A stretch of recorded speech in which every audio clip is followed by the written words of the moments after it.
This is Critical Nonsense, our high-lowbrow show about culture, science, and tech. This week, Aaron asks us about stressing at work.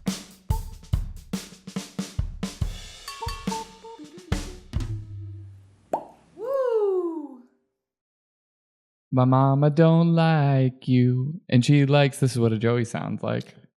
Hello, my old friend.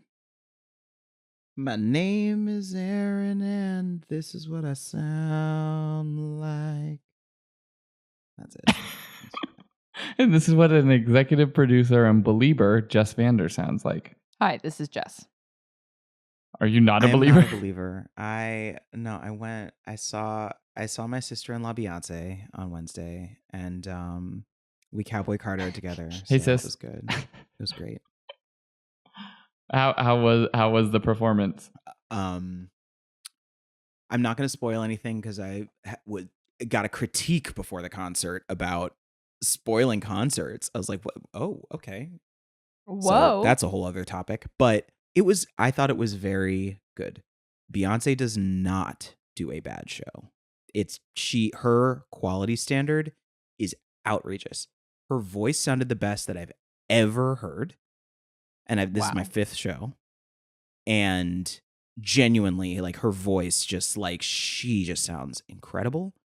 I was talking to Alana the day that she was going to the opening day. Yep.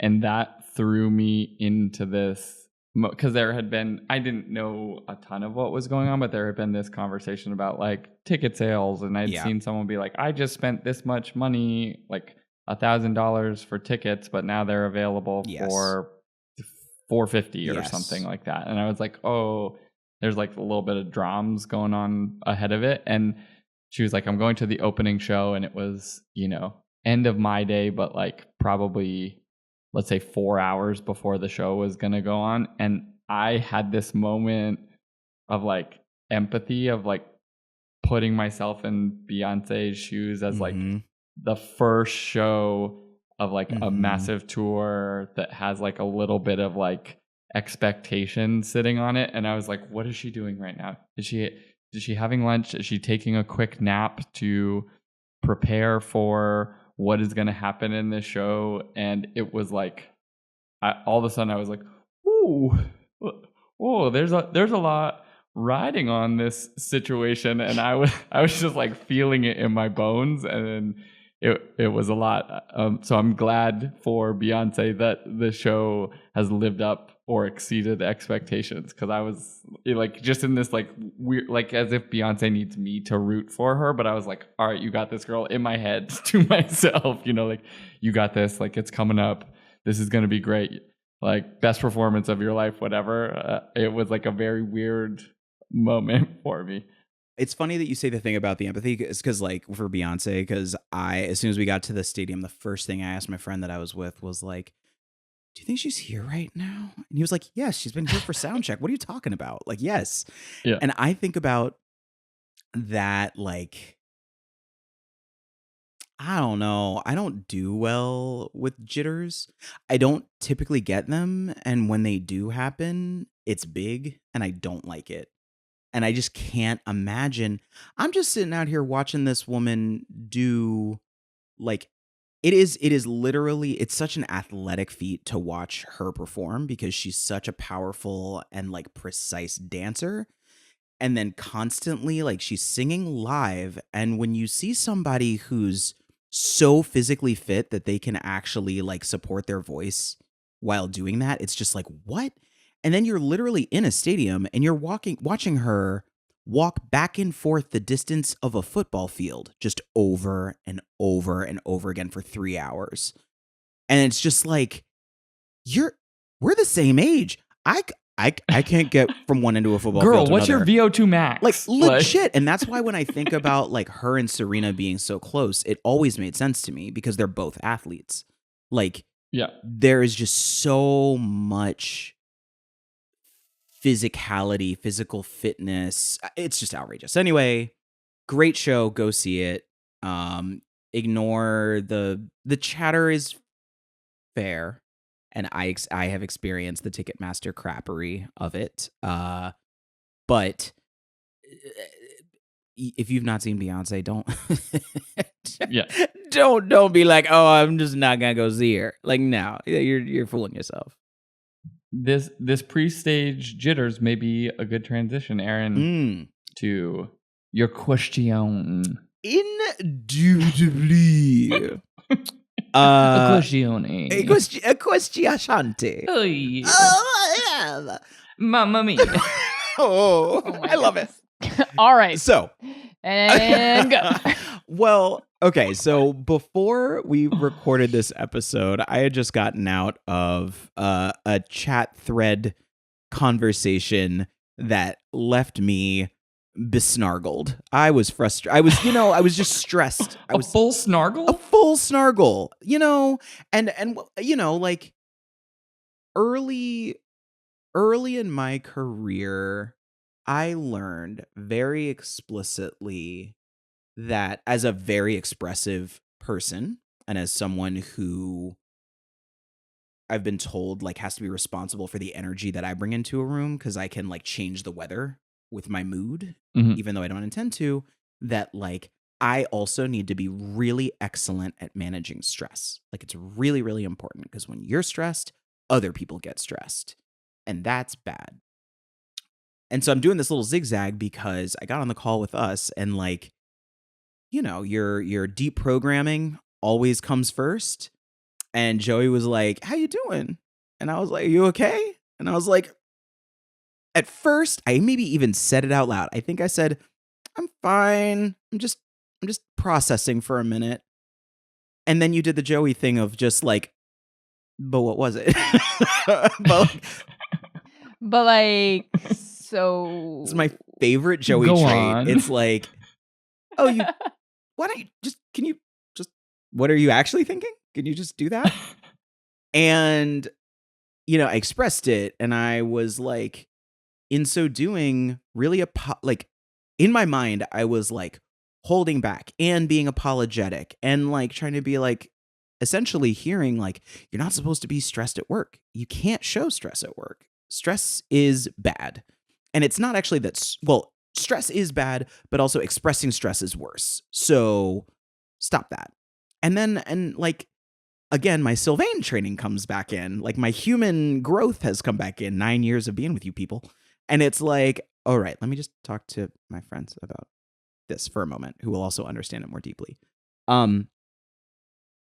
So all that moment said to me, and what it brought forth for me is, how do we stress professionally? What is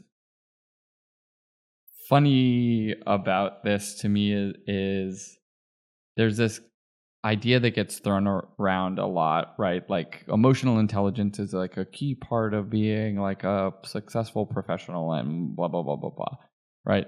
But when we talk about emotional intelligence, we often only talk about like half of it, right? Like being able to read a room, being able to like understand context clues and be able to like navigate within your ability to like read others.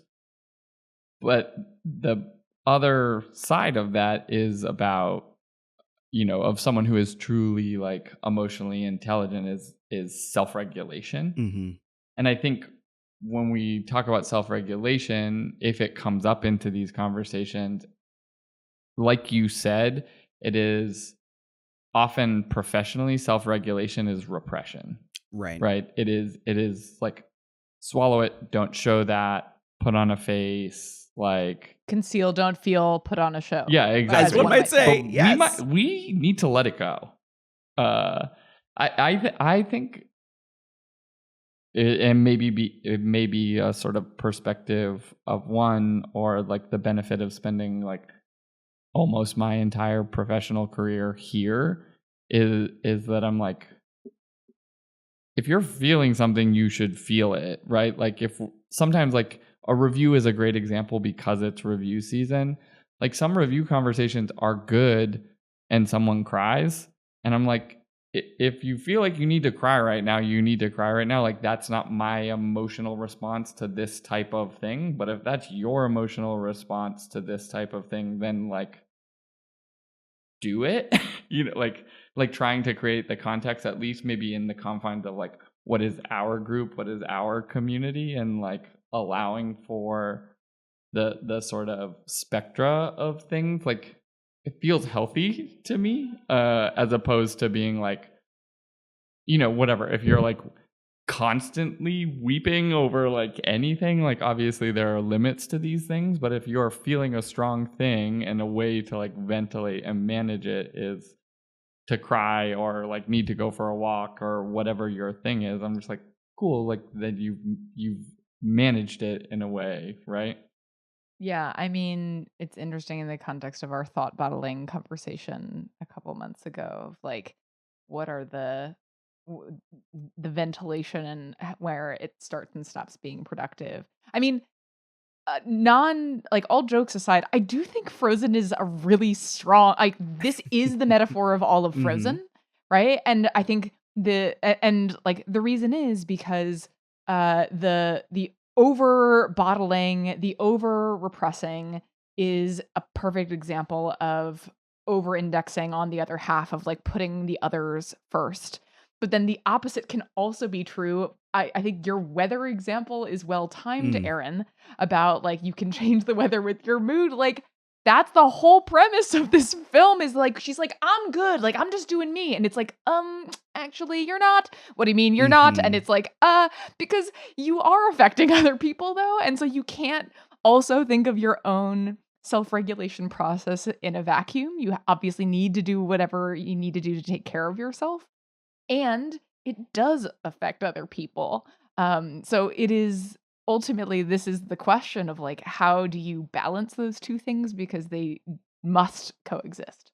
And it like pokes an interesting nerve when it comes to like both vulnerability and like the need to be understood, which is like, if you commit to changing the weather, or like if you acknowledge that like this is just like a part of who you are and you need to be aware of it and ideally you need to regulate it, there's this other thing that can fire off, which is like, okay, I've expressed this thing, but will you understand it?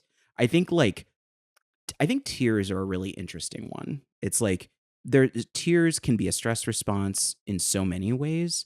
And I think they can obviously come from joy. They can come from hurt. They can come from discomfort. They can also come from just like frustration, nervousness. My mom is an awkward crier. Like, so if things get awkward, kind of she goes there, which is kind of, it's very interesting because it happens a lot.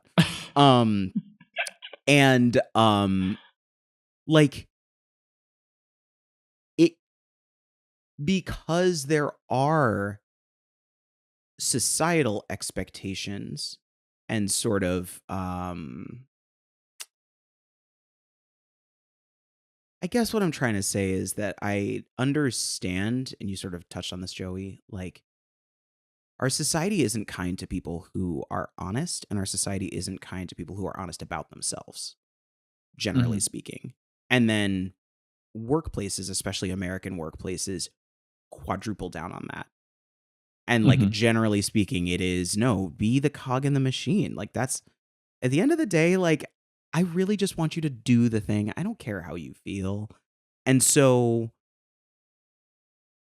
I guess the reason that I bring all this up is that I recognize that we are anomalous. And I also recognize that like society is changing for sure. It's not the same as it was in the 80s or even in the 90s.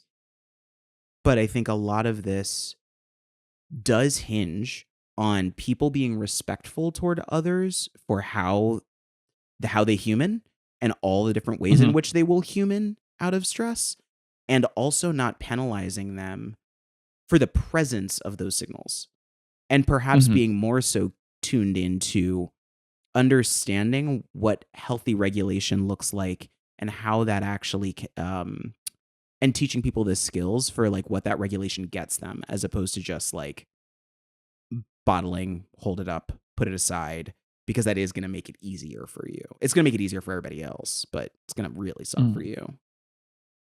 Yeah, I mean, it's interesting. One of the things I was talking to someone about yesterday, and it's not 100% relevant, I won't go into it, but is in breaking some historical patterns related to gender that exist in certain environments, there's sort of this like recalibration effect that is trying to happen. It's happening in dating. It's happening in the workplace.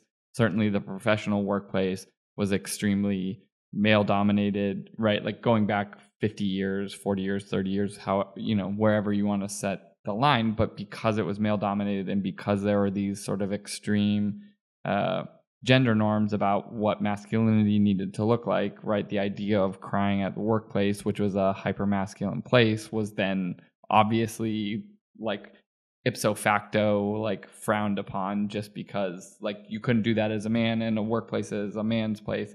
And we've come a long way from that. And then this conversation, I do feel like there is like a more openness to like allow for a broader spectrum of emotions in the workplace.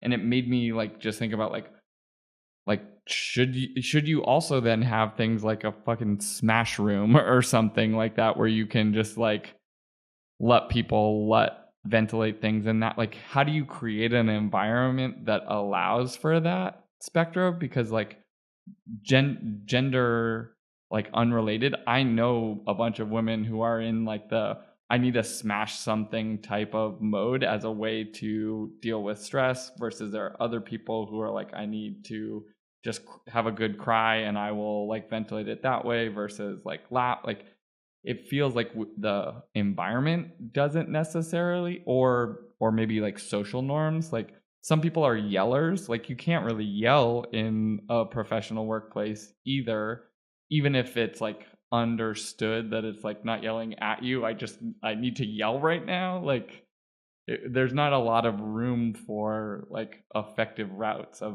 ventilating, Yeah, the de facto outlet are your colleagues. Yeah, talk about it is like so it's happening to them, which is why like I think a lot of the sort of like the immediate self-regulatory sort of teachings are like, if you name or you like you acknowledge it and say out loud like, I'm coming into this with sort of a bad energy or something right now, like that is there are specific tools when the outlet are the people around you. But it is interesting to think, well, does it have to only be that? Are there other means and spaces? Like it could also be a matter of sort of like scheduling, frankly, of like, hi, I need 5 minutes before this meeting. Yeah. So that because I can't do it right now. Right? Like pulling some other levers. I get super excited about that idea of like inviting people into it environmentally, like verbally signposting. And because I was marinating on this thought of like, and it's a cheap thought. It's just like, how much progress have we actually made? It's a fair thought and a fair thing. And I was thinking about how like basically what are the other things that could help facilitate faster moves and also like consecrate it, because even in sort of what you're describing, Jess, it's like it's still incumbent upon you to transgress what you imagine the norm to be in order to present like I am coming in with this energy. And I guess what I mean by that is like, if the norm still feels like the norm and it is only in people's heads, then you, as the person who's experiencing something, it's always on you to deal with it. As opposed to if you have an environment, which is partially verbal, like when you see that behavior modeled, or you have, we need to build a smash room, Joey. Please get on that. Let's figure that out. I fucking love that. I think that like having environments that actually are conducive to that really could be powerful. and supportive of actually showing that it's not just an unspoken norm. Yeah, and it also, what it does is it opens up opportunities for um a a weather type moment to become a climate type moment, or this individual moment of stress maybe was not the agenda for this meeting, but actually, and I think this is something we all probably learned from Alen in some ways, like, no, this is important way beyond this specific moment or this project or whatever it is, and like, actually, this is an investment in the climate of our culture, of our relationship, like having your priorities in order and recognizing when sometimes it's like, no, this is the thing. We should talk about this, or we should confront this or sort this out, because it's not just about the right now and this moment. Yeah. And it's like you said, or both of you have said in different ways, is like, some of those things have to be taught, and some of those things have to be demonstrated, right? Like Aaron, like as a leader, then it's like, how are you demonstrating your navigation with stress as like behavioral modeling, right? Like sometimes I think movement helps me a ton in regulating stress. But there is also, so like there have been times where I'm like, I'm going into a thing, I feel myself tightening up because like a bunch of shit happened before that's not, and like I have like occasionally like hidden away and like just done 10 push-ups, because that like creates like a shift, puts you back in your body a little bit. But I'm like, oh, at some point someone was like, oh, could we put up like a pull-up bar or something in the office? And I'm like, oh, that makes sense. And then I'm like, wait, is that sounding like a like toxic masculinity, like culture? Like there are these like stutter steps even in trying to be like, well, some group of people that would feel good, but like you then want to be sort of creating equivalences in places, and you're like, what is it? Like, and you get into this loop of stressing about how to create stress reduction environment, completely. Like, and I think that a lot of this is because like we're running uphill. Like the notion of professional is toxic, period. I think that like, and it took me, it was coming actually to our company that really helped me just realize that professional is code for like, from very long standing, like, Americana, Horatio Alger, like historical trappings of Americana that are a problem. And what I mean by that is that a lot of the values... It's a language. Are you fluent in that language, right? Yes, and that language is from the 1700s and is very, like, white Anglo-Saxon Protestant. But, like, a lot of the things that we are talking about are, like, just general repression. Repressing your anger, repressing your sadness, just repressing emotion, like, period. And then also, like, a lot of things around not moving. Like, sit still. Sit upright, speak, use only certain vocabulary, because there's only certain vocabulary that's appropriate for business or work conversations. And the trappings of that vocabulary they box out behaviors, and they box people out, and they box cultures out. And the reason that I bring it up about the company is because I remember doing this thing very early on. I was doing like a session on like client service 101. And I've probably told this story on the pod. It was really good. Thank you so much. Despite that maybe sounding like it was a silly thing, it was actually really memorable. But appreciate that. In not Aaron fashion, it had 10 things and not 3. That is true. It was 10 things. Or actually 2, but it starts as 4. That's true. That's the way that it would have been if I built it now, because now I am more comfortable being me. Before I could just actually stick to my lists. But I remember putting together this thing that was about like how you should dress, for how you should dress. And it's difficult for us because we're in a creative field. And so like, there aren't rules. I went to Catholic school. Like literally I shiver when I wear a white button down or navy blue pants, because I like had to wear it for 12 years straight. But point being, I remember putting that together, running it by Sarah, Sarah Gilbert, who you hear about in the special thanks every week. And she was like, maybe you could think about this differently. Maybe you could actually think about what is the expertise that you want to bring in the room and make sure that you like kind of give people that opportunity as opposed to saying that they need to dress appropriately and professionally and defining what that is. And that conversation blew my world wide open because it allowed me such a clear and precise moment to see like, oh my God, like what I assumed was professional not only denigrates me and squashes me, but it also is like not based on anything that I believe in or understand. Like, why Yeah. do I think that khakis make me smarter or more worthy of being listened to? Like, that doesn't make any fucking sense. And stress is the same way, like experiencing stress in the workplace. And I think to the point about leadership, I do find, and I think this happens just because we are all humans and we're all aging and our companies last longer than we do. But like, hopefully, I find myself very often in a do as I say, not as I do, because like I believe and I'm a very verbal person. I'm a very vocal champion of like, feel what you feel. I want you to feel out loud, candidly, because it helps me understand you better. And I want to understand how you're feeling because then I can better help you. But also, I'm still going through my own shit where I'm like, I don't want to. Sometimes I just don't. I'm not ready yet. I don't feel like it yet. And it does matter. Like your energy can influence how much people believe in the work that they're doing.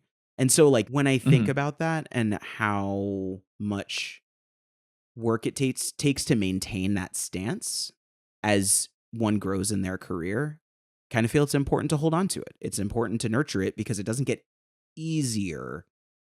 There just become more liabilities with expressing yourself and being understood freely.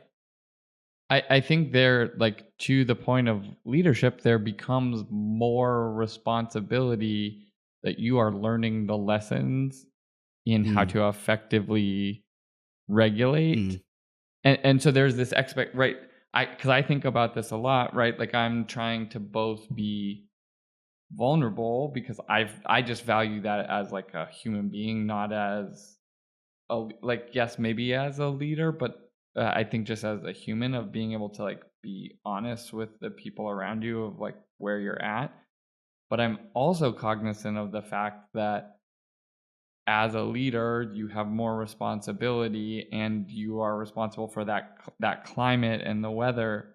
And so what that means is in order to effectively be vulnerable, you also have to have the skills that allow you to regulate. And so you have to pay attention to it. So like the idea of like, I'm feeling stress right now is not like, you shouldn't feel stress. It is like, wait, you need to have the skills to say, why am I feeling stressed? Is that important? How can I sort of guide myself through a path back into a more even state? Not to say like that is not a reason to be stressed or I shouldn't have felt that way, but you have to like be able to like guide yourself back into that path. So then you're modeling that for somebody else. And so it like there is this gravity because if you are sort of regularly like breaking down or ventilating ineffectively, you're negatively impacting more people. And so it is, you know, like that sort of dynamic makes it like it feels like there's pressure there. But I think when you sort of flip it to be like, oh no, I just have to make sure I'm paying attention to the skills so that I don't get so hot that then I fly off and I'm demonstrating a behavior that like is not useful. It's not helping anybody. This cannot be discussed without the great "Are you about to cry?" decision tree.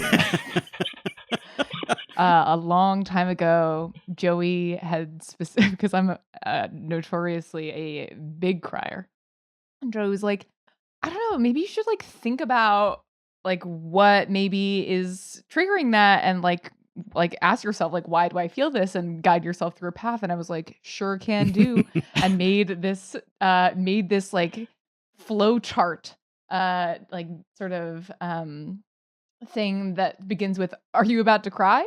And it's like, no, or no but yes. And then the next layer down is, if it's no but yes, it's like, well, does it feel like you've done something dumb? Does it feel like someone is acting like you're dumb, or does it feel like the happy kind? And it really, I mean, it's funny, but like I still think about Yes. this years later of like, this exercise was like, huh, oh yeah. There is like this constant track that if I just put it down, it is really useful to know thyself and then be able to start managing that. Like there's a lot of power to the name your feeling thing. And it, especially when you're interacting with other people and affecting them sort of secondhand with those feelings, you can start with you anyway. And it's what I love about this whole thing, and it's the thing that I'm just kind of taking away with this little piece, is like, turn inward. I think sometimes the conversation is like, worry about what you are projecting, like worry about like the external expression, as opposed to like turn inside and work on the, and like know yourself, understand yourself so that you can regulate and so that you can channel as well. Because like, you're feeling these things for a reason, to your point, Jess. And it's like, where do you put the so what as a result of that reason? Sometimes it's like, oh, got it. So what I actually kind of need to do is like not throw a chair at the wall. I need to like talk to this person about what frustrated me and see if they Mhm. experienced it the same way. And I think that channeling, when I think about the regulation, I really love that.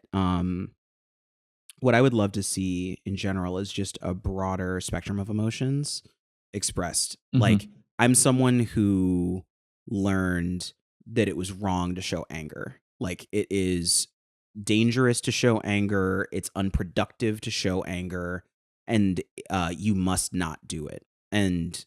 like, I still to this day struggle with like just saying anything more than this is frustrating. I can't even say I'm frustrated. I have to say this thing is frustrating, but like I'm pissed the fuck off. I have said it 3 times. Once was to the dentist. Yes, you can all listen to the episode. Still haven't forgotten. Yes. But I feel like, this too. I'm scared of yeah. my anger. But also, and I'm thinking of you, Joey, because like there are moments when like a little anger is productive, because it can reinforce walls of respect. It can reinforce Mhm. like it can reset the energy in a way. I'm thinking of a meeting years ago that you were in. I wasn't even in the meeting. You told me about it.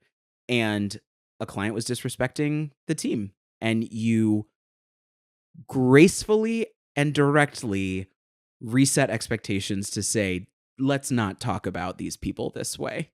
And I think Yeah. of that a lot. I think about it. I talk about it too. I think about a moment where I also had to explain to someone, do not, you cannot treat my team that way.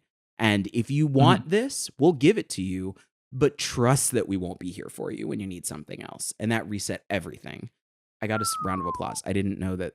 That's a whole other story. I didn't know that a bunch of people were listening to me, but open floor plans. I also think with tears, it is so valuable to sit with someone as they get through first wave, and then to watch them work through their decision tree together, because Mhm. moments like that have made me smarter, have made me more empathetic, and have also made me just like make room in my environments for different types Mhm. of outcomes from those. And so I I love self-work. I love it. It's going to make the rest of your life so good. So good. And one thing that you were saying that made me realize, just as we're wrapping this up, is like, in the same way with um like relationships, like Mhm. there's a certain type of behavior that will attract you to someone, and if they were acting different would make you unattracted to them. I think the same thing is true for leaders, and there's like a Yeah. baseline of respect, but like what works as a leader or as someone who is being led by someone else, like that style may not, as long as you're like mutual respect and like thoughtfulness, like that is fine and it can operate, but there will be sort of action and pull. And so when you're thinking about this regulation within being a leader, like knowing that like your style won't work for everybody this to the same degree is like, I think is kind of liberating. Like even within our company, like I know among like our partners, my style is like works better with some and less with others, but there are other leaders, and just making sure people have support from places as opposed to needing to feel like I have to be that person for everybody is like really liberating. Is like my responsibility is to make sure someone has support, and if it can come from me, great. But if actually like I know my style would just like not be your cup of tea, like great, as long as someone else is giving it to you, like that has made me feel less pressure around those things. Like I will be vulnerable in these ways, I will be silly in these places, and like that might work for you and maybe it won't. I'm not going to put another button on it because you're right. We should wrap up, but listen to the special thanks because you just gave me a spark that I have to share, then it's going to go in there. So maybe I'm also redirecting this toward a corner of wrapping paper from the Jess person. Hi. I couldn't think of a funny one. I'm sorry. I just, guys, it's been a long week. You can see the dark circles. But I like yes. it. I don't know if it always used to be, and maybe in many places it still isn't safe enough in all workspaces to regulate your stress for you. A lot of the times you're regulating your stress for other people because you need to be minding the weather. Other people will be affected by whatever you feel, and you have responsibility, and people will look to you as a role model. And also, like it impacts how people think of you. The way you express your feelings does change all of that.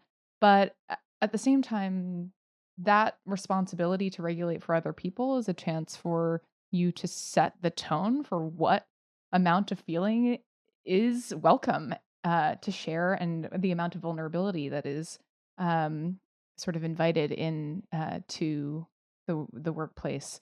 And in terms of minding the weather, maybe other people don't have to be the only outlet. Maybe you need a rage room. Maybe you need a bunch of different options, like a pull-up bar, but also a craft corner, but also there could be so many different things. Maybe you just need to let people work from home that day, because there can be so many different ways to regulate and consider how you are sort of rippling into other people's airspaces.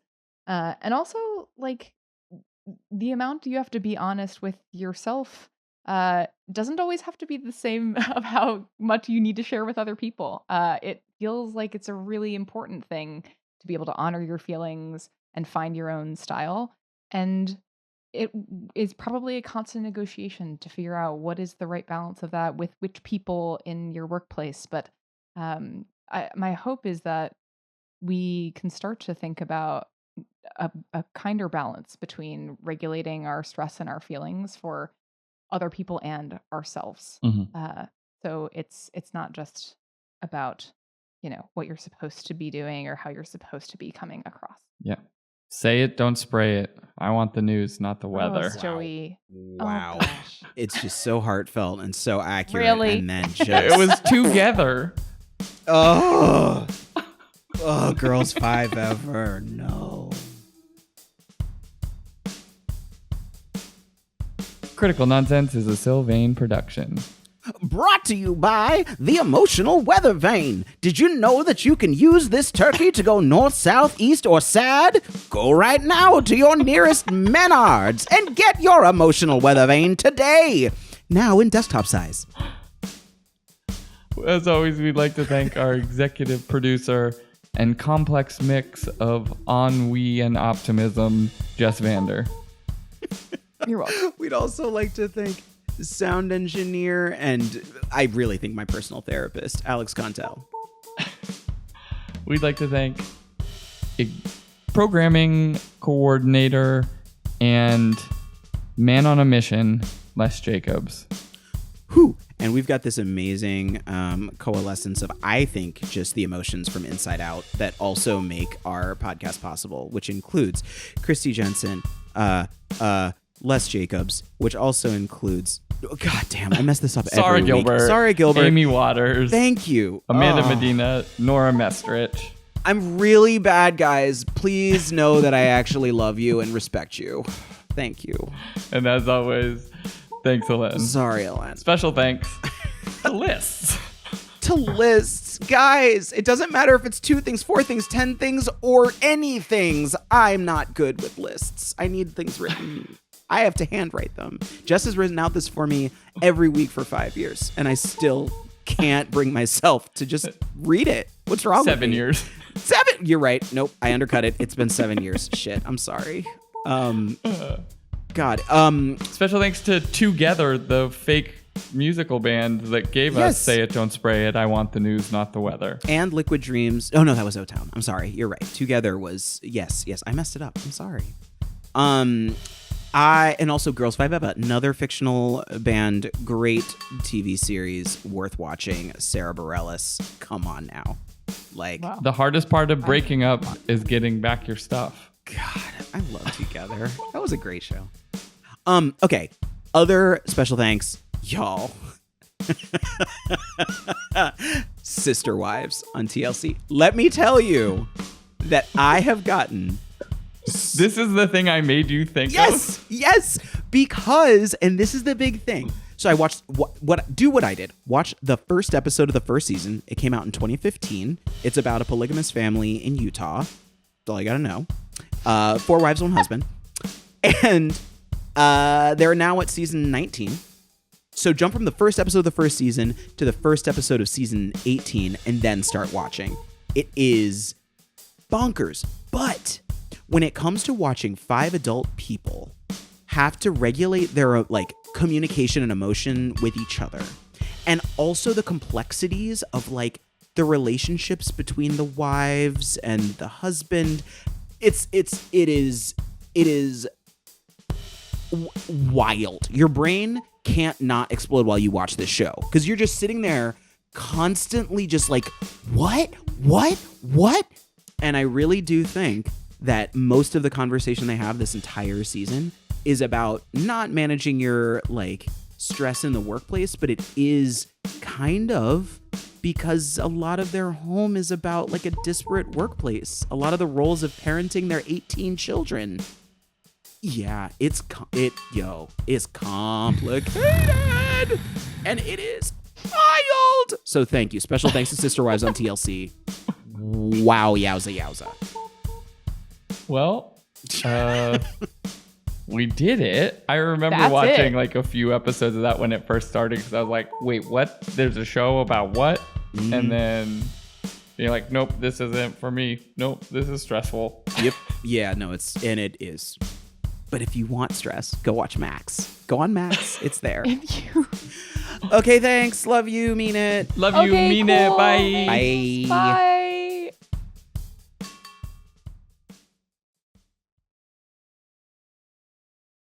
I can't actually hear you. Really? Oh, now I can. Oh, no. I think you're whispering quietly enough.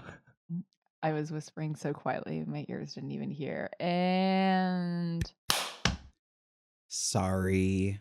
Headphones working? Yes. Yep. Yay.